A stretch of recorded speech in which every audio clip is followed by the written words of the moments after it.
ఇవ్వాలి. ఇలాంటి వ్యక్తులకు ఇలానే రోడ్డు మీద నుంచే తీసుకుని రావడమే సరైనటువంటి ఒక మెసేజ్ అనేది అందరికీ ఇచ్చినట్టు ఉంటుంది. కాబట్టి ఇలాగా రాష్ట్రంలోనే తొలిసారిగా ఇలాగా ఒక నిందితులను, రేప్ కేసు నిందితులను ఇలాగా రోడ్డు మీద సంఖ్యలు వేసి ఇలా ముగ్గురు నిందితులను కూడా తీసుకుని వస్తున్నారని చెప్పుకోవచ్చు. ఇది ఒక రకంగా సరికొత్త సాంప్రదాయానికి కూడా రాష్ట్ర పోలీసులు శ్రీకారం చుట్టారని చెప్పాలి.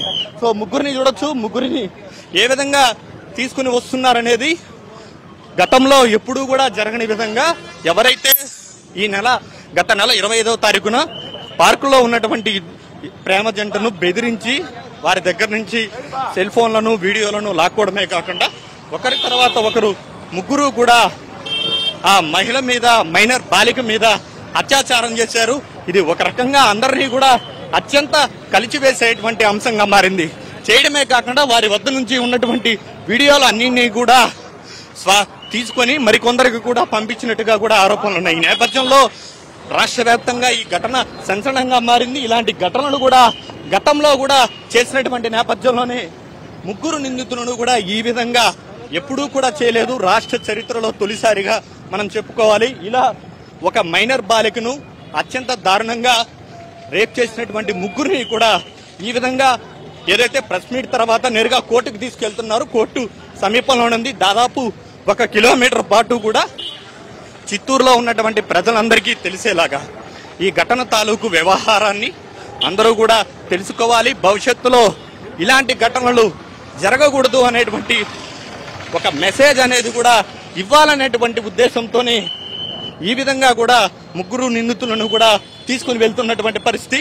అసలు ఎప్పుడూ లేని విధంగా కూడా ఇలాగా చేయడంపై మాత్రం అందరూ కూడా చూస్తున్నారు. ముగ్గురు నిందితులు కూడా ఏ తప్పులు చేశారు, గతంలో కూడా వీరికి నేర చరిత్ర కూడా ఉన్నటువంటి నేపథ్యంలోనే ఈ విధంగా ముగ్గురిని కూడా తీసుకుని వస్తున్నారని చెప్పుకోవచ్చు. కొంతమంది అధికారులు కూడా ఉన్నారు, వారితో కూడా మాట్లాడదాం. సార్ చెప్పండి, అంటే ఎప్పుడూ లేదు ఇలాగా ఇంత స్థాయిలో ఈ ముగ్గురు నిందితులను ఇలా నడిపించుకుంటూ తీసుకెళ్లడానికి ప్రధాన ఉద్దేశం ఏంటి? ఘటనలు ఇంకా ముందట జరగకూడదు అనేది అందరికీ ఒక సందేశం పోవాలని. చెప్పండి, అంటే గతంలో కూడా వీళ్ళకి ఏమైనా నేర ప్రవృత్తి ఏమైనా ఉందా? అది మా డిఎస్పీ గారు ఆల్రెడీ చెప్పారు. సార్తోనే అడగండి. అంటే ఒక మెసేజ్ ఇవ్వడంలో ఎంత దూరం నుంచి ఎంత దూరం తీసుకెళ్తారు? కోర్టు వరకు తీసుకెళ్తాం.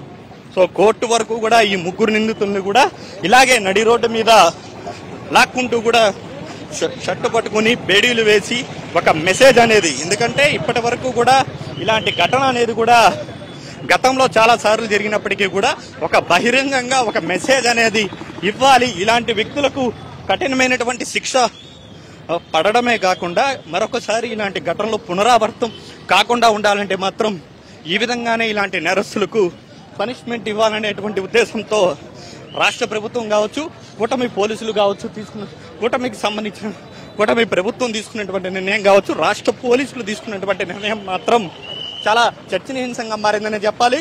దాదాపు కిలోమీటర్ వరకు కూడా ముగ్గురు నిందితులను కూడా నడిపించుకుంటూ కూడా తీసుకుని వెళ్తున్నారు. మరి కాసేపట్లోనే చిత్తూరు కోర్టు ఎదుట ఈ ముగ్గురు నిందితులను కూడా కోర్టులో హాజరుపరచిపోతున్నారు. కెమెరా పర్సన్ చంద్రతో కార్తికేయ, చిత్తూరు నుండి.